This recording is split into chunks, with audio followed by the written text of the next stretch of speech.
Order. Order. We have a debate on Dr Elsie Inglis and the contribution of women to World War I, and I call on Ian Murray to move the motion. Thank you very much indeed, Mr Davis. As always, it's a great pleasure to be in these debates with you in the Chair. And I'm very grateful to the Backbench Business Committee for allocating time to this important debate of what is an important week for the memory of Dr Elsie Inglis. I move that this House has considered Dr Elsie Inglis and the contribution of women to World War I. Dr Elsie Inglis, Mr Davis, was a truly historic and remarkable woman, an Edinburgh woman no less, and very proud of her roots. This week is the centenary of her death and of the state funeral that she was afforded, which will be reenacted tomorrow on the 29th of November. So who was Dr Elsie Inglis? Born in India in 1864, Elsie Inglis was the daughter of John Inglis, a Chief Commissioner in the Indian Civil Service.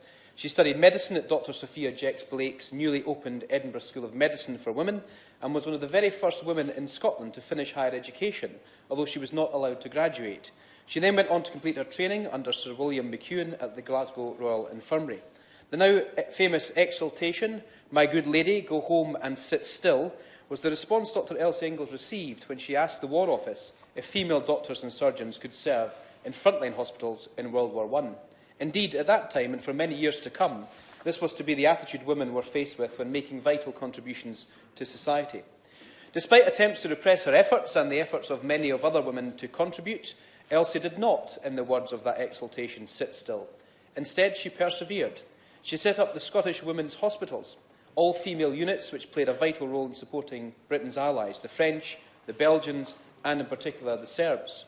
Elsie was 50 when war broke out, and she defied advice from the British government and went on to set up female-staffed field hospitals close to the front lines.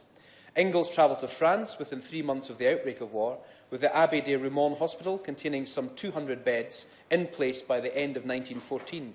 This was later followed by a second hospital at Villers-Cotterêts in 1917.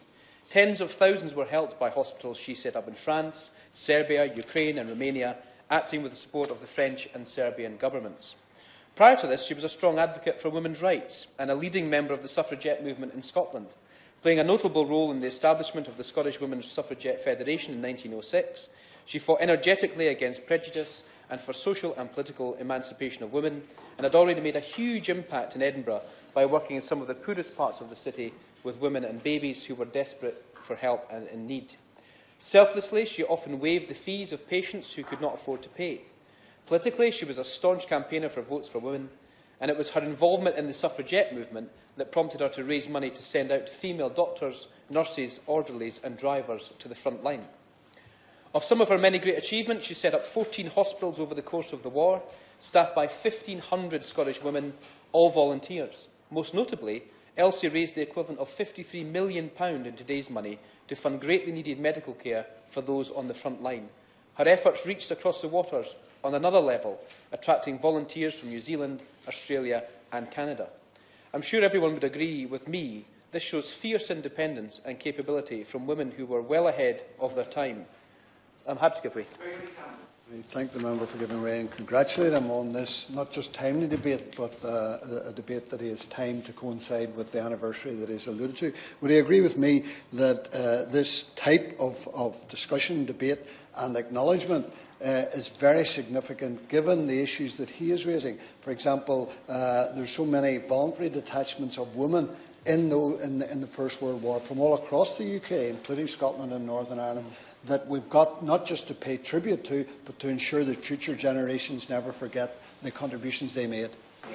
I'm grateful for that intervention because indeed commemorating the centenary is easy to do, but we need to make sure that the education and those commemorations run right through society, in schools, in workplaces, and indeed making sure that all four corners of the United Kingdom commemorate not just the contribution that women made, of course, but the contribution that everyone made, particularly those who gave the ultimate sacrifice of their lives. I'm happy to give way. I congratulate him on this important debate.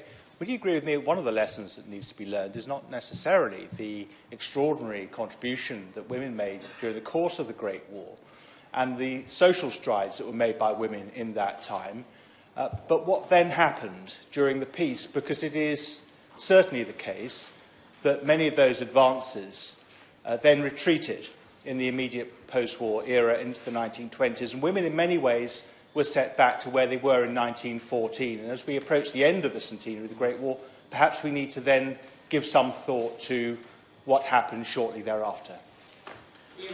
Absolutely, and we shouldn't just commemorate, as the Honourable Gentleman says, the contribution made during the wars, but actually the contribution made subsequently. And indeed, we are in the very building where Emily Davison is commemorated downstairs for the contribution she made to the suffragette movement. And I think I'm very much of the view that if women and more women were running the world, perhaps the Great Wars would never have happened. I'm happy to give way if you wish to. I think you might have misunderstood my point, which is in the years following the Great War, many of the advances women had made and the position that they had established for themselves in society sadly took a step back. And people like Dr Inglis, who had become very prominent, in fact, were told to take a back seat, particularly when the men came back from the war. Absolutely, and indeed women are still fighting those very same battles today, and the advancement that they were making during the Great War in particular was almost forgotten until, of course, the Second World War, when women played a significant role again, and we need to remember the contribution they made, not just during the war efforts, but in between as well. And that's part, I think, of the story of the commemorations, and indeed the story we should be telling of our recent history. Mr Davis, their dedication to help thousands of badly injured men in dire conditions is commendable. In Serbia in particular, the typhus epidemic had gripped the country. Without them, many tens of thousands, if not hundreds of thousands of lives would not have been saved. In Serbia, it was the home of the first Scottish Women's Hospital Field Unit in 1914. And despite the life-threatening conditions from the typhus epidemic, of which 4 of the staff of the Scottish Women's Hospital had already lost their lives to, Elsie herself went to serve in the hospitals on the front line.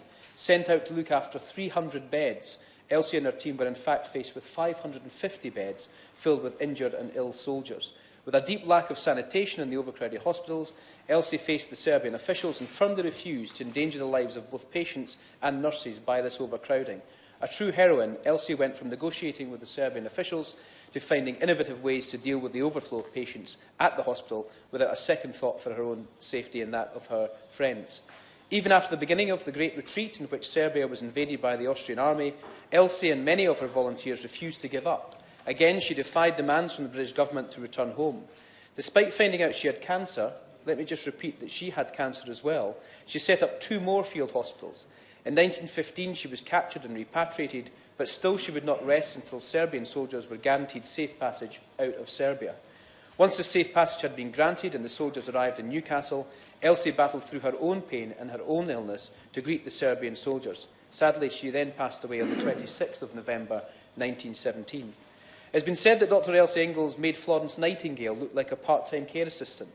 Her fierce dedication to helping others leading up to the Great War shows that Elsie really was a role model in her own merit.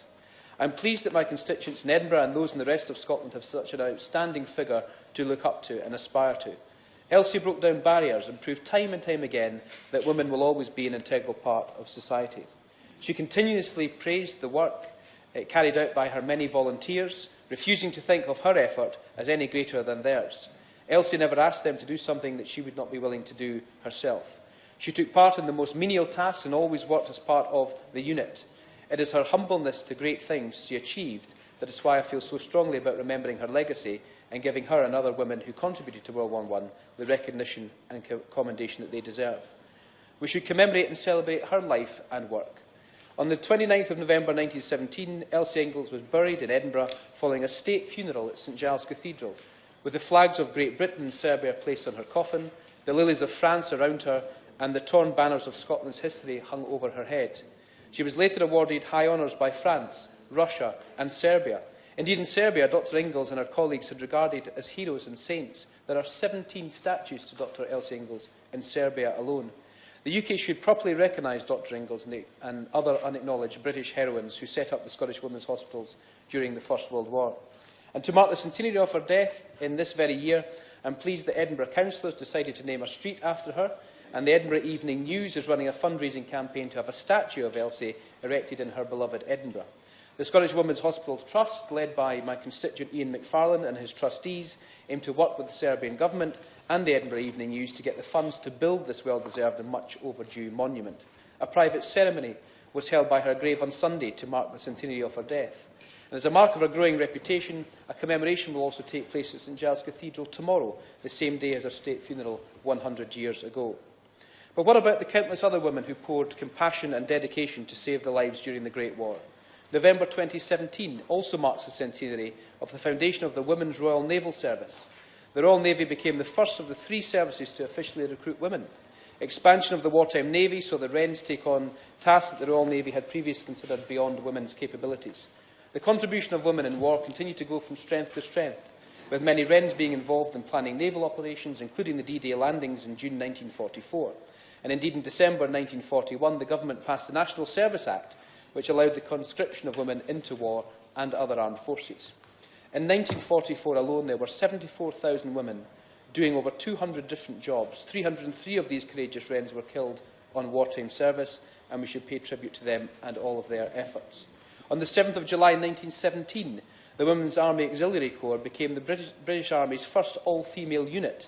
More than 57,000 women served from July 1917 to 1921, including 10,000 in France. In particular, I'd like to recognise the contribution of 2 great Scottish women to the WAAC, Alexandra Mona Chalmers-Watson and Dame Helen Gwynne Vaughan. Mona was from a high-achieving Edinburgh family and was the first woman to graduate from Edinburgh University as a doctor. And Helen, who studied botany at King's College London, had deep family roots in Ayrshire and in Aberdeen. As well as playing leading roles in the WAAC, they fought hard against the patriarchy in order to show that women must have a more equal place in society and in the world. It's also 100 years ago since the Battle of Passchendaele, which this House commemorated just last month, one of the most notorious battles of the First World War. In just 3.5 months of flying, an estimated 550,000 Allied and German troops were killed, wounded or lost. Around 90,000 British and Commonwealth soldiers were reported missing, 50,000 buried without being identified, and 42,000 never recovered from the Belgian fields of Flanders that turned into an ocean of mud. As well as paying tribute to those that lost their lives, I'd like to recognise the contribution of Sister Kate Luard. She served as a nurse in the Second Boer War, as well as being head nurse at a casualty station on the Western Front. Sister Luard often described her work in letters from Passchendaele as UBC, utterly bloody chaos. Despite this chaos, she persisted to save countless lives. I'm glad that her efforts were recognised as she was awarded the Royal Red Cross and Bar. I cannot imagine what it must have been like to serve so close to the front line under such enormous pressures, but her letters are a small insight to the passion and dedication it must have taken to do so. She wrote, and I quote, "The uproar is almost stupefying. They burst on 2 sides, streams of shrapnel which were quite hot when you picked them up. They came everywhere, through our canvas huts. Bursting shells are an ugly sight, black or yellow smoke and streams of jagged shells violently in all directions. It doesn't look as if it should ever sleep again." In total, over 100,000 women joined Britain's armed forces during the war. From ambulance drivers to translators, women served Britain in a variety of ways. And let me just highlight a few more. Elizabeth Knocker and Mary Chisholm set up their very own first aid post close to the Belgian front line at Pevers in November 1914. Mary O'Connell Biaconi went to France in August 1917 as a member of the First Aid Nursing Yeomanry, where she worked as a driver in the St Omer ambulance convoy. And after an air raid in July 1918, Molly and 6 of her colleagues, who were also drivers, drove their ambulances to pick up the wounded. Director Dame Catherine First joined the Voluntary Aid Detachment in 1909. On the outbreak of the First World War, Catherine was chosen to be head of the first VA Day unit to be sent to France. In 1917, she became the director of the newly formed Women's Royal Naval Service. As we all know, the unmeasurable contribution women made back then, in everything from the munitions factories to the building of the guns themselves. I wish we could identify each and every woman by name who made an enormous contribution to the Great War, but unfortunately, obviously, time doesn't allow. But although unmentioned, it by no means indicates they are to be unnoticed. It is hard to imagine that women with such passion and hunger to help, whose voices spoke up when they were told to be quiet, could ever be forgotten. They most definitely helped to pave the way for future women to help cracking the glass ceiling. Indeed, there are also some important centenaries approaching us next year. To name a few, in April 2018 will mark the formation of the Women's Royal Air Force, which was an invaluable asset to the RAF, with around 32,000 women enrolling in the first 2 years. May 2018 also marks the day that 9 QMAACs became the first women to die on active military service when their trench was hit by a German bomb in Abbeville in France. Many of the women I've mentioned saved lives through innovative thinking, putting their well-being and the well-being of others above their own safety. They often worked under fire in unthinkable conditions with relatively no sleep and very few resources. They offered a helping hand, not because they wanted praise, but because they had valuable experience, skills and to offer to those who were putting their lives on the line for their country. I am extremely pleased to have had this opportunity to ensure that we continue to give them recognition and the recognition they deserve, and I hope their legacy can continue to live on. Mr Davies, let me finish where I started by reading out what is on the gravestone of Dr Elsie Inglis, who is buried in Dean Cemetery in Edinburgh. Her gravestone says, "The beloved and honoured memory of Elsie Maud Inglis, born 1894 but died in active service in 1917. Surgeon, philanthropist, patriot, a leader in the movement for political emancipation of women, and founder in 1914 of the Scottish Women's Hospital for Foreign Service. Mors Juana Vitae, which means death is the gateway to life."